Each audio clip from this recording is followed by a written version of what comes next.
ಭಾಳ ದೊಡ್ಡ ಸಮಾಜದಲ್ಲಿ ನಾವು ಹುಟ್ಟಿದ್ದೀವಿ ಅನ್ನೋದೇ ನಮಗೆ ಒಂಥರ ಬೇಜಾರದ ವಿಷಾದ ಸಂಗತಿ. ಯಾವ ಬಸವಣ್ಣನ ಆಶಯಗಳು, ಯಾವ ಪಂಚಾಚಾರ್ಯರ ಆಶಯಗಳು, ನಾವು ಯಾಕಂದರೆ ಪಂಚಮಸಾಲಿಗಳಂದ್ರೆ ಪಂಚ ಆಚಾರ್ಯರು. ಇವತ್ತು ನಮ್ಮ ಮಠ ಈ ಒಂದು ಸಮುದಾಯದ ಏಳಿಗೆಗಾಗಿ ಈ ಮಠವನ್ನು ನಾವು ಕಟ್ಟಿದ್ವಿ, ನಮ್ಮ ಹಿರಿಯರು ಕಟ್ಟಿದರು. ಆ ಮಠದ ಉದ್ದೇಶ ಏನು ಅಂತಂದರೆ, ನಮ್ಮ ಸಮಾಜದ ಕಟ್ಟಕಡೆಯ ವ್ಯಕ್ತಿಗೂ ಕೂಡ ಸ್ವಾಭಿಮಾನ, ಸ್ವಾವಲಂಬನೆಯನ್ನು ಬೆಳೆಸ್ತಕ್ಕಂಥ ಮುಖ್ಯ ಗುರಿಯಾಗಿತ್ತು, ಉದ್ದೇಶವಾಗಿತ್ತು. ಇತಿಹಾಸದ ಪುಟ ಒಂದು ಸರಿ ನೋಡ್ಕೊಂಬಂತು ಅಂತಂದರೆ, ವೀರಶೈವ ಲಿಂಗಾಯತದ ಒಂದು ಒಳಪಂಗಡಗಳಲ್ಲಿ ಪಂಚಮಸಾಲಿ ಅನ್ನೋದೇ ಇರಲಿಲ್ಲ. ಭಾಳಷ್ಟು ಸಮಾಜಗಳು ಬಸವಣ್ಣನ ಕಾಲದಿಂದ ತಮ್ಮ ವೃತ್ತಿ ಆಧಾರಿತ ಒಂದು ಇದರಿಂದ ಗುರುತಿಸ್ಕೊಂಡು ಬರ್ತಿರ್ತಕ್ಕಂಥದ್ದು ನಾವೆಲ್ಲರೂ ಕೂಡ ಕೇಳಿದ್ವಿ. ಅದು ನಮ್ಮ ಸಹೋದರ ಸಮಾಜಗಳಾಗಿರ್ತಕ್ಕಂಥ ಬಣಿಜಿಗರಾಗಿರ್ಬೋದು, ಲಾಳಗಂಡರಾಗಿರ್ಬೋದು, ಗಾಣಿಗರಾಗಿರ್ಬೋದು, ಸಾಧುಗಳಾಗಿರ್ಬೋದು, ಅಡಪದರಿಂದ ಹಿಡಿದು ಏನು ನಮ್ಮ ಒಳಪಂಗಡದ ಬರ್ತಕ್ಕಂಥ ಎಲ್ಲ ಒಂದು ಏನು ವೀರಶೈವ ಲಿಂಗಾಯತ ಬರ್ತಕ್ಕಂಥ ಎಲ್ಲ ಸಮುದಾಯಗಳು. ಆದರೆ ಎಲ್ಲೂ ಕೂಡ ಪಂಚಮಸಾಲಿ ಅನ್ನೋದು ಇರಲಿಲ್ಲ. ಕೇವಲ ನಮ್ಮನ್ನು ರಾಜ್ಯದ ಉದ್ದಾಗಲಕ್ಕೆ ಲಿಂಗಾಯತರು ಲಿಂಗಾಯತರು ಲಿಂಗಾಯತರು ಅಂತ ಕರಿತಾ ಇದ್ರು. ಆದರೆ ನಾವು ಕೂಡ ಕೃಷಿ ಮೂಲದವರಾಗಿರೋದ್ರೆ ಪಂಚ ಆಚಾರಗಳನ್ನು ಅಳವಡಿಸ್ಕೊಂಡಿರ್ತಕ್ಕಂಥ ನಮ್ಮ ಸಮಾಜ, ನಾವು ಪಂಚಮಸಾಲಿಗರಾಗಿ ನಾವು ಅದನ್ನು ವಿಭಾಗವಾರು ಕರ್ನಾಟಕದಲ್ಲಿ ಪಂಚಮಸಾಲಿಗಳನ್ನು ಬೇರೆ ಬೇರೆ ಇದರಲ್ಲಿ ಕರಿತಾ ಇರೋದ್ರಿಂದ ನಾವೆಲ್ಲರೂ ಕೂಡ ನಮಗೂ ಒಂದು ಐಡೆಂಟಿಟಿ ಬೇಕು ಅಂತ, ಲಿಂಗಾಯತ ಇದರಲ್ಲಿ ಒಂದು ಐಡೆಂಟಿಟಿ ಬೇಕು ಅಂತ ನಾವು ಪಂಚಮಸಾಲಿ ಇದನ್ನಂತೆ 2009ರಲ್ಲಿ ಸಂವಿಧಾನಿಕವಾಗಿ ನಮಗೆ ಒಂದು ಮಾನ್ಯತೆ ಸಿಕ್ಕಿರ್ತಕ್ಕಂಥ ತಮ್ಮೆಲ್ಲರಿಗೂ ಗೊತ್ತಿದೆ. ಪಂಚಮಸಾಲಿ ಅನ್ನೋದು ಸಂವಿಧಾನಿಕವಾಗಿ ಮಾನ್ಯತೆ ಸಿಕ್ಕಿರ್ತಕ್ಕಂಥದ್ದು. ಅಂದಿನ ಯಡಿಯೂರಪ್ಪ ಅವರು ನಮಗೆ ಆ ಒಂದು ಸಂವಿಧಾನದ ಕಲಿಸ್ಕೊಟ್ಟಿರ್ತಕ್ಕಂಥದ್ದು. ನಾವು 2008ರಿಂದ ಪೀಠ ಕಟ್ಟಿದಾಗಿಂದನೂ ನಮ್ಮ ಹಿರಿಯರು ನಮ್ಮ ಸಮಾಜದಲ್ಲಿ ಕೃಷಿಕರು ಜಾಸ್ತಿ, ಬಡವರು ಜಾಸ್ತಿ, ಯಾವುದೇ ರಾಜಕೀಯವಾಗಿ ಬಲ ಇಲ್ದಿರ್ತಕ್ಕಂಥದ್ದು, ಉದ್ಯಮದಲ್ಲಿ ಬಲ ಇಲ್ದಿರ್ತಕ್ಕಂಥದ್ದು, ನಮ್ಮ ಯುವಕರಿಗೆ ಚೈತನ್ಯ ತುಂಬಬೇಕು, ನಾವೊಂದು ಮಠ ಸಪ್ರೇಟಾಗಿ ಕಟ್ಕೊಂಡು ಕಂಪ್ಲೀಟ್ಲಿ ಪ್ರತಿ ಗ್ರಾಮ, ಯಾಕೆಂದರೆ ಇಡೀ ರಾಜ್ಯದಲ್ಲಿ ಸುಮಾರು 6,000 to 7,000 ಹಳ್ಳಿಗಳಲ್ಲಿ ನಮ್ಮ ಸಮಾಜ ಇರೋದ್ರಿಂದ ಪ್ರತಿಯೊಬ್ಬರಿಗೂ ಕೂಡ ಪ್ರತಿಯೊಬ್ಬ ಸಮಾಜದ ಯುವಕರು ಕೂಡ ಮುಂದಿನ ಫ್ಯೂಚರ್ ಬೆಳಿಬೇಕು ಅನ್ನೋ ಉದ್ದೇಶಕ್ಕಾಗಿ ಮಠ ಕಟ್ಟಿರ್ತಕ್ಕಂಥದ್ದು. ಅದೇ ರೀತಿ ಹಿಂದೆ ಸ್ವಾಮೀಜಿಗಳನ್ನು ಕೂಡ ತಗೊಂಬಂದರು. ಆ ಸಂದರ್ಭದಲ್ಲಿ ಮಠ ಕಟ್ಟಲಿಕ್ಕೆ ನಮ್ಮ ಹಿರಿಯರು ಸಾಕಷ್ಟು ಕಷ್ಟಪಟ್ಟಿದ್ದಾರೆ. ಸಾಕಷ್ಟು ನಮ್ಮ ಏನು ವೀರಶೈವ ಲಿಂಗಾಯತಲ್ಲಿ ಬರ್ತಕ್ಕಂಥ ಎಲ್ಲರೂ ಕೂಡ ಚೀತು ಅನಿಸ್ಕೊಂಡು ಮಠ ಕಟ್ಟಿರ್ತಕ್ಕಂಥದ್ದು. ಯಾಕಂದರೆ ಎಲ್ಲರೂ ಕೂಡ ಭಾಳ ಸಶಕ್ತರಾಗಿ ಬೆಳೆದಿರ್ತಕ್ಕಂಥ ಕಾಲದಲ್ಲಿ ಎಲ್ಲ ಸಮುದಾಯಗಳು ಭಾಳ ಸಶಕ್ತವಾಗಿ ಬೆಳೆದಿದ್ವು. ಆದರೆ ಯಾವುದೇ ಐಡೆಂಟಿಟಿ ಇಲ್ಲದೆ ಇರತಕ್ಕಂಥ ಒಂದು ಸಮಾಜವನ್ನು ಕಟ್ಟಬೇಕಾತಂತಂದರೆ, ಯಾಕಂದರೆ ಕೇವಲ 16, 17, 18 ವರ್ಷ ನಮ್ಮ ಸಮಾಜದ ಹುಟ್ಟಿ ಕಾರಣ ಆಗಿರ್ತಕ್ಕಂಥದ್ದು. ಇಂಥ ಸಮಾಜವನ್ನು ಮುನ್ನಡೆಸಿದರು. ಭಾಳ ಸುಸೂಕ್ತವಾಗಿ ಚೆನ್ನಾಗಿ ನಡೀತಾ ಇತ್ತು. ಏನೋ ಯಾವುದೋ ಕೆಟ್ಕಂಡು ಬಿತ್ತೋ ಗೊತ್ತಿಲ್ಲ. ಭಾಳ ಉದ್ದೇಶಪೂರ್ವಕವಾಗಿ ಇವತ್ತಿನ ಉಚ್ಚಾಟಿತ ಸ್ವಾಮಿಗಳು ವ್ಯವಸ್ಥಿತವಾಗಿ ನಮ್ಮ ಮಠದಲ್ಲಿ ಬಂದು ಕೂತ್ಕೊಂಡ್ರು. ಭಾಳಷ್ಟು ಜನರಿಗೆ ಗೊತ್ತಿಲ್ಲ ಪಾಪ. ಎಲ್ಲರೂ ಕೂಡ ದೂರದ ಬೆಟ್ಟ ನುಣ್ಣುಣಗ ಅಂತೇಳಿ ನಾವು ಅನ್ಕೊಳ್ತೀವಿ. ಆ ಬೆಟ್ಟದ ಅಡಿಯಲ್ಲಿ ಹೋದಾಗ ಗೊತ್ತಾಗೋದು ಕಲ್ಲು ಮುಳ್ಳಿನ ಒಂದು ವ್ಯವಸ್ಥೆ. ಇವತ್ತು ಎಲ್ಲರೂ ಕೂಡ ಭಾಳ ಜನರು ಹೇಳ್ತಿದ್ದಾರೆ, ವಚನಾನಂದ ಸ್ವಾಮಿಗಳು ಭಾರಿ ಒಳ್ಳೆಯವರು, ಹಂಗೆ ಹಿಂಗೆ ಅವ್ರನ್ನ ಉಚ್ಚಾಟನೆ ಮಾಡಬಾರ್ದು, ಅವ್ರದ್ದು ಹಿಂಗೆ ಹಂಗೆ ಅಂತೇಳಿ ಭಾಳ ಜನ ನಾವು ಸೋಷಿಯಲ್ ಮೀಡಿಯಾದಲ್ಲಿ ನೋಡ್ತೀವಿ, ಮಾಧ್ಯಮಗಳ ಮುಖಾಂತರ ನಮಗೆಲ್ಲ ಗೊತ್ತಾಗ್ತಾ ಇದೆ. ನಾವು ಕೂಡ ಇಲ್ಲಿವರೆಗೂ ಕೂಡ ಯಾವುದೇ ಮಾಧ್ಯಮದ ಮುಂದೆ ಬರಲಿಲ್ಲ. ಯಾಕಂದರೆ ರಾಜ್ಯದ ಉದ್ದಾಗಲಕ್ಕೂ ಮತ್ತು ಅಕ್ಕಪಕ್ಕದ 2 ರಾಜ್ಯಗಳಿಗೂ ಕೂಡ ನಾವು ತಿರುಗಾಡಿ ಸಂಘಟನೆ ಮಾಡಿರ್ತಕ್ಕಂಥದ್ದು. ನಾವು ಸುಮಾರು 6 ವರ್ಷದಿಂದ ರಾಜ್ಯ ಘಟಕದಲ್ಲಿ ಇರ್ತಕ್ಕಂಥದ್ದು. ಆದರೆ ಇವತ್ತು ಏನಾಗಿದೆ, ವಚನಾನಂದ ಸ್ವಾಮಿಗಳದ್ದು, ಉಚ್ಚಾಟಿತ ವಚನಾನಂದ ಸ್ವಾಮಿಗಳದ್ದು ಅವರ ಬಾಯಿಯೇ ಅವರಿಗೆ ಇವತ್ತು ಕಂಟಕ ಆಗಿರ್ತಕ್ಕಂಥದ್ದು. ಅವ್ರ ಬಾಯಿಯೇ ಅವರಿಗೆ ಕಂಟಕ ಇವತ್ತು. ಏನು ಅಂತಂದರೆ, ಮಾತೆತ್ತಿದ್ರೆ ಅವಾಚ್ಯ ಶಬ್ದಗಳನ್ನು ಬೈತಕ್ಕಂಥದ್ದು, ಯುವಕರನ್ನ ತಮ್ಮ ಮಸಾಜ್ಗೆ ಬಳಸ್ಕೊಳ್ತಕ್ಕಂಥದ್ದು, ಎಲ್ಲಿ ಹೋದಲ್ಲೆಲ್ಲ ಯಾವುದಕ್ಕೆ ಅಡ್ಡಿ ಅಂದರೆ ಅವರು ಯಾರು ಪ್ರಶ್ನೆ ಮಾಡೋಂಗಿಲ್ಲ, ಅವ್ರನ್ನೆಲ್ಲರನ್ನು ಮೂಲಿಗುಂಪು ಮಾಡ್ತಕ್ಕಂಥದ್ದು. ಇನ್ನೊಂದು ಏನಾದರೂ ಅವರು ಅಲ್ರಿ ಬುದ್ಧಿ, ಇದು ಹಿಂಗಲ್ಲ, ಹಿಂಗೆ ಆಗ್ಬೇಕಾಗಿತ್ತು, ಇದು ಈ ಊರಿಗೆ ಬಂದಿದ್ದೀವಿ, ಇಲ್ಲಿ ಸ್ವಲ್ಪ ಸೂಕ್ಷ್ಮ ಇದೆ, ನಾವು ಬೇರೆಯವರು ಎಲ್ಲ ಜಾತಿಗಳ ಜೊತೆ ನಾವು ಇಲ್ಲಿ ಚೆನ್ನಾಗಿ ಬದುಕ್ತಾ ಇದ್ದೀವಿ, ಇಲ್ಲಿ ಬೇರೆ ಥರದ್ದು ಮಾತಾಡಬಾರ್ದು, ಸ್ವಲ್ಪ ಮೆಲ್ಲಕ್ಕೆ ಮಾತಾಡಿ ಅಂತಂದ್ರೆ ನಾನು ಅಂತೇಳಿ ಅಂದರೆ ಭಾಳ ಗಟ್ಟಿಯಾಗಿ ನಮ್ಮನ್ನು ಇದು ಗದರಿಸ್ತಕ್ಕಂಥದ್ದು. ಜೊತೆಗೆ ನನ್ನ ಎದುರಾಕೊಂಡ್ರೆ ನಾನು ತಲೆ ಮೇಲೆ ಕೈ ಇಡೋದು ಗೊತ್ತು, ಕಾಲಿಡೋದು ಗೊತ್ತು ಅಂತೇಳಿ ನಮಗೆಲ್ಲ ಬೆದರಿಕೆ ಆಗ್ತಕ್ಕಂಥದ್ದು. ನಾನಿಲ್ಲದೆ ಏನು ಬೇಕಾದ್ರೆ ನಾನು ಮನಸ್ಸು ಮಾಡಿದ್ರೆ ಏನು ಬೇಕಾದ್ರೆ ಮಾಡಬಲ್ಲೆ ಅನ್ನೋದನ್ನು ಹೇಳ್ತಕ್ಕಂಥದ್ದು. ಈ ತರದ ಉದ್ದಾಟತನದ ಮಾತುಗಳಿಂದನೇ ಇವತ್ತು ಇಡೀ ರಾಜ್ಯದಿಂದ ಎಲ್ರಿಗೂ ಬೇಸತ್ತಿದ್ದಾರೆ. ಇವತ್ತು ದಾವಣಗೆರೆ ಭಾಗದಲ್ಲಿ ಒಂದು 2-3 ತಾಲೂಕಿನ ಕೆಲವರಿಗೆ ನಾನು ಹೇಳಕ್ ಇಷ್ಟಪಡ್ತಾ ಇದ್ದೀನಿ. ಅವರೆಲ್ಲ ಇಲ್ಲಿವರೆಗೂ ಕೂಡ ನಮ್ಮ ಪೀಠದ ಸಂಪರ್ಕದಲ್ಲಿ ಇರಲಿಲ್ಲ, ಗುರುಗಳ ಸಂಪರ್ಕದಲ್ಲಿ ಇರಲಿಲ್ಲ. ಅವ್ರು ನಮ್ಮ ಪೀಠದ ಭಕ್ತರು. ಮೊದಲೆಲ್ಲ ನಮ್ಮ ಪೀಠ ಕಟ್ಟಿರಲಿಲ್ಲ, ಅವರು ಕೂಡ ಒಬ್ಬರಾಗಿರ್ಬೋದು, ಪೀಠಕ್ಕೆ ದಾನ ಕೊಟ್ಟಿರ್ಬೋದು. ಆದರೆ ಈ ವಚನಾನಂದ ಸ್ವಾಮಿಗಳು ಬಂದಾಗಿನಿಂದನೂ ಅವ್ರಿಗೆ ವಿರೋಧ ಮಾಡಿದವರು ಇವರೆಲ್ಲ. ಆದರೆ ಇದ್ದಕ್ಕಿದ್ದಂಗೆ ಅವ್ರ ಮೇಲೆ ಇಷ್ಟೊಂದು ಪ್ರೀತಿ ಬಂದ್ಬಿಟ್ಟಿದೆ. ನಾವು ಲೆಕ್ಕ ಕೊಡಿ ಚಳವಳಿಯಲ್ಲಿ ನಾವು ಕೂಡ ಬರ್ತೀವಿ. ಈ ದೇಶದಲ್ಲಿ ಈ ಒಂದು ವ್ಯವಸ್ಥೆಯಲ್ಲಿ ಹೇಗೆ ಎಲ್ರಿಗೂ ಕೂಡ ಹಕ್ಕಿದೆಯೋ ಕೊಡ್ಲಿ ಲೆಕ್ಕವನ್ನು. ಏನ್ ತಗೊಂಡಿದ್ದಾರೆ, ಏನ್ ತಿಂದಿದ್ದಾರೆ, ಎಷ್ಟು ಬಂದಿದೆ, ಏನ್ ಬಂದಿದೆ ಅನ್ನೋದನ್ನು ಕೂಡ ಲೆಕ್ಕ ಕೊಡ್ಲಿ. ಆ ಲೆಕ್ಕ ಕೊಡಿ ಚಳವಳಿಗೆ ನಮ್ಮದು ಕೂಡ ಬೆಂಬಲ ಇದೆ, ನಾವು ಕೂಡ ಬರ್ತೀವಿ. ಆದರೆ ಇಂಥ ಪರಮ ನೀಚ ಉಚ್ಚಾಟಿತ ಸ್ವಾಮಿಗಳ ನೀವು ಪರವಾಗಿ ನಿಂತ್ಕೊಳ್ತಕ್ಕಂಥದ್ದು ದಯವಿಟ್ಟು ನಿಮಗೆ ಕೈ ಮುಗಿದು ಹೇಳ್ತದೀನಿ, ಇದು ಒಳ್ಳೆಯದಲ್ಲ. ಯಾಕಂದ್ರೆ ನಾಯಿಬಾಲ ಯಾವತ್ತಿದ್ರು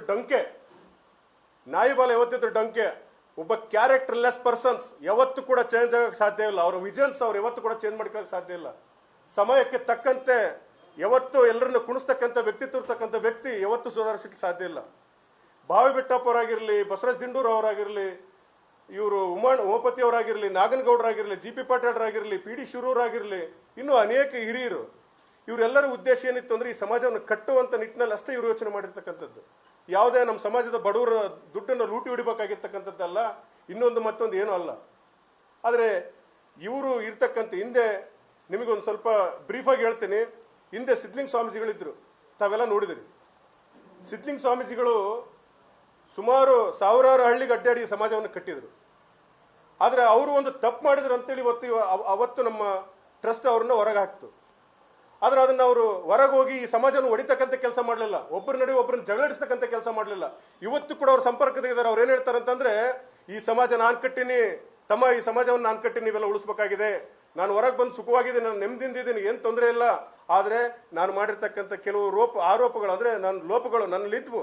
ಹಾಗಾಗಿ ಒಂದು ಗಟ್ಟಿ ಸಮಾಜ, ಪಂಚಮಸಾಲಿ ಸಮಾಜ, ನನ್ನ ಉಚ್ಚಾಟನೆ ಎಲ್ರಿಗೂ ಕೂಡ ಇದಾಗಬೇಕಾಗಿತ್ತು, ಅದಾಗ್ಲಿಲ್ಲ. ಇವನು ಬಹಳ ದುಷ್ಟ ಇದ್ದಾನೆ, ಮೊದಲು ಹೊರಗೆ ಹಾಕ್ರಿ, ಯಾವುದೇ ಕಾರಣಕ್ಕೆ ಇಟ್ಕೊಳಕ್ ಹೋಗ್ಬೇಡ್ರಿ, ವಿಶೇಷರ್ಪ ನಾನು ಕಟ್ಟಿರ್ತಕ್ಕಂಥ ಹುತ್ತಿಗೆ ಬಂದು ಒಕ್ಕೊಂಡಿರ್ತಕ್ಕಂಥ ಹಾವು ಇದು ಅಂತೇಳಿ ಮಾನ್ಯ ಸಿದ್ಧಲಿಂಗ ಸ್ವಾಮೀಜಿಗಳು ಹೇಳಿದ್ದಾರೆ. ಆದ್ರೆ ಇವರು ಹೇಳ್ತಾರೆ, ಸಿದ್ಧಲಿಂಗ ಸ್ವಾಮೀಜಿಗಳನ್ನ ನಾನು ಸಂಪರ್ಕ ಮಾಡಿದ್ದೀನಿ, ಜಯಮೃತ್ಯು ಸ್ವಾಮಿಗಳನ್ನ ಸಂಪರ್ಕ ಮಾಡಿದ್ದೀನಿ, ಇನ್ನು ಎಲ್ಲಾ ಸ್ವಾಮಿಗಳನ್ನು ಕಟ್ಕೊಂಡು ಒಂದು ದೊಡ್ಡ ಸಂಘಟನೆ ಮಾಡ್ತೀನಿ ಅಂತೇಳಿ ಇವರು ಘಂಟಾಘೋಷವಾಗಿ ಎಲ್ಬಿಲ್ ನಾಲಿಗೆ ತರ ಹೆಂಗ್ ಬೇಕಂಗೆ ಹೇಳ್ತಾರಲ್ಲ. ಇವರು ಹಿಂದೆ 50 ಜನದ್ದು ಸ್ವಾಮೀಜಿಗಳದ್ದು ಒಂದು ಸಂಘಟನೆ ಮಾಡಿದ್ರಲ್ಲ. ಸ್ವಾಮೀಜಿಗಳೇ ಏನ್ ಮಾಡಿದ್ರಿ ನೀವು? ಸ್ವಾಮೀಜಿಗಳನ್ನ ಸಂಘಟನೆ ಮಾಡಿ, ಪಂಚಮಸಾಲಿಗಳ ಸ್ವಾಮೀಜಿಗಳನ್ನ ಸಂಘಟನೆ ಮಾಡಿ ಹೋಗಿ ನಾನು ಒಂದು ದೊಡ್ಡ ಮಟ್ಟದಲ್ಲಿ ಒಂದು ಸ್ವಾಮೀಜಿಗಳ ಸಂಘ ಕಟ್ತೇನೆ ಅಂತ ಓದುವಂತವ್ರು, ನೀವು ಹೋಗಿ ಆ ಒಂದು ಸ್ವಾಮಿಗಳ ಸಂಘವನ್ನು ಹೊಡೆದ್ರಿ. ನೀವೇ ಆ ಸ್ವಾಮಿಗಳ ಸಂಘ ಹೊಡೆದಿದ್ದು. ಈಗಲೂ ಕಾಲ ಮಿಂಚಿಲ್ಲ. ನಿಮಗೆ ಉಚ್ಚಾಟನೆಯನ್ನ ನಮ್ಮ ಹಿರಿಯರು ಗೌರವಪೂರ್ವಕವಾಗಿ ನಿಮಗೆ ಉಚ್ಚಾಟನೆ ಮಾಡಿದ್ದಾರೆ. ನಿಮಗೆ ಬಹಳ ಗೌರವಪೂರ್ವಕವಾಗಿ ಇಲ್ಲಿಂದ ಕಳಿಸ್ಕೊಡ್ತೀವಿ. ಈಗಲೂ ಕಾಲ ಮಿಂಚಿಲ್ಲ. ನೀವು ಸಮಾಜ ಕಟ್ಟುವಂತ ಯೋಚನೆ ಇದ್ರೆ ಆ 50 ಜನರು 100 ಜನರು ಯಾರು ನಮ್ಮ ಸ್ವಾಮೀಜಿಗಳಿದ್ದಾರೆ ಅವರೆಲ್ಲ ಒಂದು ಮಾಡಿ ನೀವು ಒಂದು ಸಂಘಟನೆ ಕಟ್ಟಿ ಇಡೀ ರಾಜ್ಯದಲ್ಲಿ ಸಮಾಜವನ್ನು ಕಟ್ಟುವಂತ ಕೆಲಸ ನೀವು ಮಾಡಿ. ಮಠದಾಗಿದ್ದೆ ಕಟ್ಟಬೇಕಂತ ಏನಿಲ್ಲ. ಯಾಕೆ ನೀವು ಮಠಕ್ಕೆ ಅಂಟ್ಕೊಂಡಿದ್ದೀರಿ? ನೀವು ಇಂಟರ್ನ್ಯಾಷನಲ್ ಸ್ವಾಮಿಗಳು, ಬಹಳ ವೇದ ಪಂಡಿತರು, ಸಾಕಷ್ಟು ಜ್ಞಾನವಂತರು. ಆದ್ರೆ ನಿಮಗೆ ಯಾಕೆ ಈ ಮಠವನ್ನು ಅಂಟ್ಕೊಂಡಿರ್ತಕ್ಕಂಥದ್ದು? ಉದ್ದೇಶ ಏನು ಅಂತಂದ್ರೆ, ಈ ಪಂಚಮಸಾಲಿ ಪೀಠದ ಒಂದು ಹೆಸರು ಟ್ರೇಡ್ ಮಾರ್ಕ್ ಏನಿದೆ, ಇದನ್ನು ಕಳಿಸಿದ್ರೆ ನಿಮಗೆ ಇಡೀ ಬಣ್ಣವನ್ನು ಬಯಲಾಗ್ತಕ್ಕಂಥದ್ದು. ಹುಲಿ ಬಂತು ಹುಲಿ ಕತೆ ಕೇಳಿದಿರಿ. ಯಾವತ್ತು ಹುಲಿ ನರಿವೇಷದಲ್ಲಿ ಇರ್ತಕ್ಕಂಥ ಹುಲಿ ಯಾವತ್ತು ಹುಲಿ ಆಗ್ಲಿಕ್ಕೆ ಸಾಧ್ಯ ಇಲ್ಲ. ಅದಕ್ಕೆ ಸರ್ಟನ್ ಟೈಮ್ ಇರುತ್ತೆ. ಹುಲಿ ಎಷ್ಟೇ ನಾನು ಆಕ್ಟಿಂಗ್ ಮಾಡಿದ್ರು ಕೂಡ ಅದ್ರದ್ದು ಕಳಿಸ್ಬಿಡ್ತೈತಿ. ಆದ್ರೆ ಇವತ್ತು ನಾನು ನಿಮಗೆ ಒಂದೆರಡು ಪ್ರಶ್ನೆಗಳನ್ನು ಕೇಳಕ್ಕೆ ಇಷ್ಟಪಡ್ತಾ ಇದ್ದೀನಿ. ಯಾವ ಸಿದ್ಧಲಿಂಗ ಸ್ವಾಮೀಜಿಗಳನ್ನು ತೆಗೆಯುವಂತ ಸಂದರ್ಭದಲ್ಲಿ, ಉಚ್ಚಾಟನೆ ಮಾಡುವಂತ ಸಂದರ್ಭದಲ್ಲಿ ನೀವು ಎಲ್ಲೋ ಕೂತ್ಕೊಂಡು ದೂರವಾಣಿ ಮೂಲಕ 2 ದಿನಗಳ ನಂತರ ಅದೇ ಸಿದ್ಧಲಿಂಗ ಸ್ವಾಮೀಜಿಗಳಿಗೆ ಕರೆ ಮಾಡಿದ್ರಿ. ಸ್ವಾಮೀಜಿಗಳೇ ಏನ್ ಮಾಡಿದಿರಿ? ಬುದ್ಧಿ, ನೀವು ದಯವಿಟ್ಟು ಅಲ್ಲಿಂದ ಮಠದಿಂದ ಹೊರಟು ಹೋಗಿ, ನಿಮ್ಮನ್ನ ಗೌರವಯುತವಾಗಿ ಹಿರಿಯರು ಕಳಿಸ್ಕೊಡ್ತಾ ಇದ್ದಾರೆ, ನಿಮಗೆ ಶಾಲು ಹಾರ ಹಾಕಿ ಕಳಿಸ್ಕೊಡ್ತಾ ಇದ್ದಾರೆ, ದಯವಿಟ್ಟು ನೀವು ಅಲ್ಲಿಂದ ಹೊರಟು ಹೋಗಿ, ಸಾಕು ನಿಮ್ಮನ್ನು ಉಚ್ಚಾಟನೆ ಮಾಡಿದ್ರೆ ಅಂತ ನೀವೇ ಅವರಿಗೆ ಇವನು ಹೇಳಿದಿರಿ, ಏನೋ ಸಲಹೆಗಳನ್ನು ನೀಡಿದಿರಿ. ಅವರಿಗೆ ನೀವು ಸಲಹೆಗಳನ್ನು ನೀಡಿ ಅವ್ರನ್ನ ಗೌರವಯುತವಾಗಿ ನೀವು ಹೋಗ್ಬಿಡಿ ಹೊರಗಡೆ. ಹಾಗಾದ್ರೆ ಇವತ್ತು ನೀವು ಅಷ್ಟೊಂದು ಅವ್ರ ಮೇಲೆ ಪ್ರೀತಿ ಇದನ್ನಿಟ್ಟುಕೊಂಡು ನೀವು ಹೊರಗೆ ಹೋಗಿ ಅಂತಂದವರು, ಇವತ್ತು ನಾವು ಕೂಡ ನಿಮಗೆ ಗೌರವಯುತವಾಗಿ ಕೇಳ್ಕೊಳ್ತಾ ಇದ್ದೀವಿ. ನಿಮ್ಮನ್ನು ಕೂಡ ನಮ್ಮ ಹಿರಿಯರು ಉಚ್ಚಾಟನೆ ಮಾಡಿದ್ದಾರೆ. ನಿಮ್ಮ ಉಪಟಳದಿಂದ, ನಿಮ್ಮ ಮಾತುಗಳಿಂದ, ನಿಮ್ಮ ಹೊಲಸು ಬಾಯಿಯಿಂದ ಇವತ್ತು ನಿಮ್ಮನ್ನು ಉಚ್ಚಾಟನೆ ಮಾಡಿದ್ದಾರೆ. ನೀವು ಯಾವತ್ತೂ ಕೂಡ ಸಮಾಜವನ್ನು ಕಟ್ಟುವಂತ ಯೋಚನೆ ನಿಮ್ಮಲ್ಲಿಲ್ಲ. ಒಬ್ಬರನ್ನೊಬ್ಬರನ್ನ ಹೊಡೆದು ಹಾಳ್ತಕ್ಕಂಥ ಕೆಲಸ ನಿಮ್ಮಲ್ಲಿದೆ. ಯುವಕರ ನಡುವೆ ಬೆಂಕಿ ಇಡ್ತಕ್ಕಂಥ ಕೆಲಸ ಇದೆ. ಯುವಕರನ್ನ ಹಿರಿಯರ ವಿರುದ್ಧ ಬೆಂಕಿ ಎತ್ತಿಕಟ್ಟತಕ್ಕಂಥ ಮನಸ್ಥಿತಿ ನಿಮ್ದಾಗಿರೋದ್ರಿಂದ ನಾನು ಈ ಒಂದು ವೇದಿಕೆಯಲ್ಲಿ ಹೇಳಕ್ ಇಷ್ಟಪಡ್ತಾ ಇದ್ದೀನಿ. ನೀವು ಕೂಡ ಗೌರವಯುತವಾಗಿ, ನಾವು ಕೂಡ ಶಾಲು ಹಾರ ಇನ್ನು ಏನ್ ಬೇಕು ನಿಮ್ಗೆಲ್ಲ ವ್ಯವಸ್ಥೆ ಮಾಡಿ ಕಳಿಸ್ತೀವಿ ಗುರುಗಳೇ. ನೀವೆಲ್ಲಿದ್ರು ಕೂಡ ನಮ್ಮ ಸಮಾಜದವರೇ, ನಿಮ್ಮನ್ನು ನಾವು ಎಲ್ಲಿದ್ರು ಕೂಡ ನಾವು ಪ್ರೀತಿಯಿಂದ ಕಾಣ್ತೀವಿ. ಸಮಾಜಕ್ಕೆ ನಿಮಗೆ ನಾವು ಜೊತೆಯಾಗಿ ನಿಂದಿರ್ತೀವಿ. ದಯವಿಟ್ಟು ನೀವು ಕೂಡ ಗೌರವವಾಗಿ ಹೊರಗೆ ಹೋಗಿ. ಇದು ಸುಳ್ಳು ಅಂತ ನೀವು ಹೇಳಿ, ಇದೇ ಸಿದ್ಧಲಿಂಗ ಸ್ವಾಮಿ ವಿಚಾರದಲ್ಲಿ ನೀವು ಹೇಳ್ರಿ. ಇನ್ನೂ ಒಂದು, ಶ್ವಾಸಪೀಠ ನೀವು ತ್ಯಜಿಸ್ಬೇಕು, ಈ ಪೀಠಕ್ಕೆ ಬರ್ಬೇಕು ಅಂತೇಳಿ ಷರತ್ತು ಹಾಕಿದ್ರು. ಆ ಷರತ್ತಿನಿಂದ ಹಿಂದೆ ಇವತ್ತು ಕೂಡ ದಿಂಗಲೇಶ್ವರ ಶ್ರೀಗಳಿದ್ದಾರೆ, ಜೀವಂತವಾಗಿದ್ದಾರೆ ದಿಂಗಲೇಶ್ವರ ಶ್ರೀಗಳು. ನೀವು ದಯವಿಟ್ಟು ಮಾಧ್ಯಮದ ಪ್ರತಿನಿಧಿಗಳಿಗೆ ನಾನು ತಮ್ಮೆಲ್ಲರಿಗೂ ಕೂಡ ಈ ಮೂಲಕ ವಿನಂತಿ, ಯಾಕಂದ್ರೆ ಇದು ನಮ್ಮ ಸಮಾಜ, ಹೊಡಿಬಾರ್ದು. ಈ ವ್ಯಕ್ತಿ ಯಾವತ್ತೂ ಕೂಡ ಒಬ್ಬ ಸ್ವಾಮಿಯಾಗಿ ಇರ್ಲಿಕ್ಕೆ ಸಾಧ್ಯನೇ ಇಲ್ಲ. ಇವರಲ್ಲಿ ಕ್ರೋಧ, ಮದ, ಮತ್ಸರ ಇವೆಲ್ಲ ತುಂಬಿ ತುಳುಕ್ತಾ ಇದಾವೆ. ಯಾವಾಗಲೂ ಸಿಟ್ಟಿನ ಆಕ್ರೋಶ ಭರಿತವಾಗಿ ಮಾತಾಡ್ತಕ್ಕಂಥ ಸ್ವಾಮಿಗಳು. ನಮ್ಮಂತ ಮನುಷ್ಯರು ಮಾತಾಡ್ಬೇಕು, ನರ ಮನುಷ್ಯರು ಮಾತಾಡ್ಬೇಕು. ಆದ್ರೆ ಸ್ವಾಮೀಜಿಗಳಿಗೆ ಬರೀ ಸಿಟ್ಟು, ದ್ವೇಷ, ಯಾರನ್ನೋ ಸಂಬಂಧ ಇಲ್ದಕ್ಕಂಥವ್ರನ್ನ ಕರ್ಕೊಂಬಂದು ಜಗಳ ಹಚ್ಚತಕ್ಕಂಥ ಕೆಲಸವನ್ನು ಮಾಡ್ತಕ್ಕಂಥದ್ದು ಎಷ್ಟರ ಮಟ್ಟಿಗೆ ಸರಿ? ದಿಂಗಲೇಶ್ವರ ಶ್ರೀಗಳು ಇವ್ರು ಹೋಗಿ ದಿಂಗಲೇಶ್ವರ ಶ್ರೀಗಳ ಹತ್ರ ಬೇಡಿಕೊಂಡು ಇಲ್ಲಿಗೆ ಬಂದಿರತಕ್ಕಂಥದ್ದು. ಯಾರು ನಮ್ಮ ಹಿರಿಯರು ಹೋಗಿ ನಮಗೆ ಗತಿ ಇಲ್ಲ, ನೀವು ಬನ್ನಿ ಅಂತ ಬೇಡ್ಕೊಂಡಿರ್ತಕ್ಕಂಥ ಇತಿಹಾಸನೇ ಇಲ್ಲ. ನಾವು ಮಾನಿಟರ್ ಮಾಡ್ತಾ ಇದ್ರು ನಮ್ಮ ಹಿರಿಯರು, ಬರ್ರಿ ನೀವು ಅಂದ್ರೆ ಎಷ್ಟು ನಮ್ಮ ಸಮಾಜದ ಯಾರ್ಯಾರು ಸ್ವಾಮಿಗಳಿದ್ದಾರೆ ಎಲ್ಲರಿಗೂ ಕೂಡ ಅವರ ಹಿನ್ನೆಲೆ ವಿಚಾರಿಸ್ತಕ್ಕಂಥದ್ದು, ಅವ್ರು ಏನೇನು ಸಾಮಾಜಿಕ ಕಾರ್ಯಗಳನ್ನು ಮಾಡಿರ್ತಕ್ಕಂಥದ್ದು, ಧಾರ್ಮಿಕ ಕಾರ್ಯಕ್ರಮಗಳು ಮಾಡಿರ್ತಕ್ಕಂಥದ್ದು, ಪ್ರತಿಯೊಂದನ್ನು ಕೂಡ ವಿಚಾರಿಸಿ ಏನಂತಾರಲ್ಲ ಅದು ಎಕ್ಸಾಮ್ನಲ್ಲಿ ಇದನ್ನು ಮಾಡ್ಕೊಂಡು ಕರ್ಕೊಂಬಂದಿರ್ತಕ್ಕಂಥದ್ದು ಎಲ್ಲ ಸ್ವಾಮಿಗಳನ್ನ. ಆದ್ರೆ ಇವರು ರೆಕಮೆಂಡೆಡ್ ಮೇಲೆ ಬಂದಿರತಕ್ಕಂಥ ಸ್ವಾಮಿಗಳು.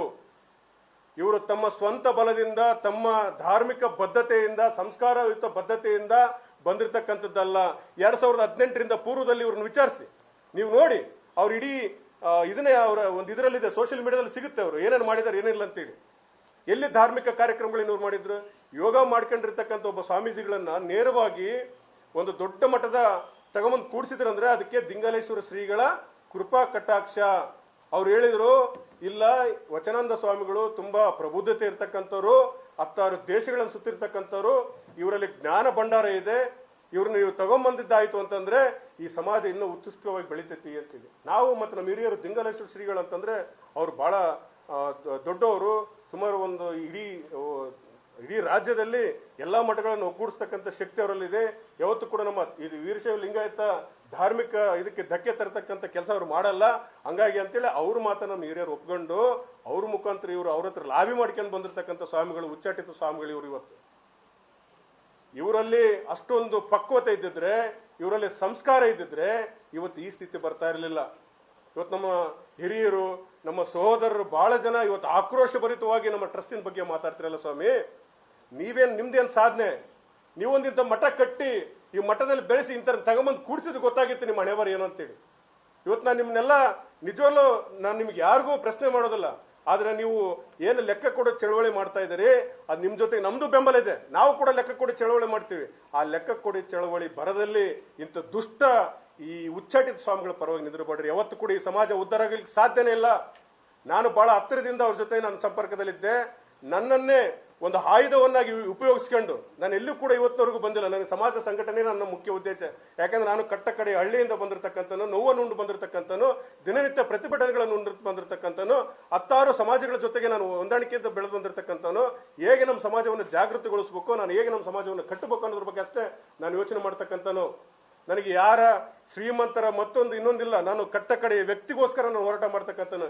ಯಾವುದೇ ಸ್ಟೇಷನ್ ಇರಲಿ, ಯಾವುದೇ ಕಚೇರಿಗಳಿರಲಿ, ಎಲ್ಲಿ ನಮ್ಮ ಸಮುದಾಯದವರಿಗೆ ಅನ್ಯಾಯ ಆಗ್ತದೆ ಅಲ್ಲಿ ಹೋಗಿ ನಿಂತ್ಕೊಂಡು ಅವ್ರಿಗೆ ಕೆಲಸಗಳು ಮಾಡಿಕೊಡ್ತಕ್ಕಂಥ ಒಂದು ಪ್ರವೃತ್ತಿಯನ್ನು ಬೆಳೆಸ್ಕೊಂಡು ಬರ್ತಕ್ಕಂಥ ಯುವಕರು. ಆದ್ರೆ ಇವ್ರು ಏನ್ ಮಾಡಿದ್ರು ಗೊತ್ತಾ? ನಮ್ಮನ್ನು ಆಯುಧವಾಗಿ ಇಟ್ಕೊಂಡು ಹಿರಿಯರನ್ನ ಸಮಾಧಿ ಕಟ್ಟೋಣ, ಆ ಸಮಾಧಿ ಮೇಲೆ ಸಾಮ್ರಾಜ್ಯ ಕಟ್ಟೋಣ ಅಂತೇಳಿ ಸ್ವಾಮಿಗಳು ನಮಗೆ ಹೇಳ್ಕೊಡ್ತಕ್ಕಂಥದ್ದು. ರಾತ್ರಿ 12:30, 1 ಗಂಟೆ, 2 ಗಂಟೆವರೆಗೂ ನಮ್ಮನ್ನು ಕರೆಸಿ ಮಠದಲ್ಲಿ ನಾಗನಗೌಡರ ವಿರುದ್ಧ, GP ಪಾಟೀಲ್ರ ವಿರುದ್ಧ, ಬೆಟ್ಟಪ್ಪರ ವಿರುದ್ಧ, ದಿಂಡೂರವ್ರ ವಿರುದ್ಧ ಮತ್ತು ಹಿರಿಯರು ಇವ್ರ ವಿರುದ್ಧ ಎತ್ತಿಕಟ್ಟಿ ನಮ್ಮನ್ನ ನಿಷ್ಠುರ ಮಾಡಿದ್ರು ಅವತ್ತು. ಆದ್ರೆ ಅದನ್ನ ನಮಗೆ ಗೊತ್ತಾಯ್ತು. ಒಂದ್ ದಿವಸ ನಾವು ಹೇಳಿದ್ವಿ, ಸ್ವಾಮಿಗಳೇ, ನಾವು ನಮ್ಮ ಹಿರಿಯರು ಕಟ್ಟಿರ್ತಕ್ಕಂಥ ಸಮಾಜ ನಮ್ದು, ನಮ್ಮ ಸಮಾಜಕ್ಕೆ ಇತಿಹಾಸ ಇಲ್ಲ. ನಮ್ಮ ಸಮಾಜಕ್ಕೆ ಕೇವಲ 17 ವರ್ಷ ಇತಿಹಾಸ 17-18 ವರ್ಷ ಇತಿಹಾಸ ಇರ್ತಕ್ಕಂಥದ್ದು.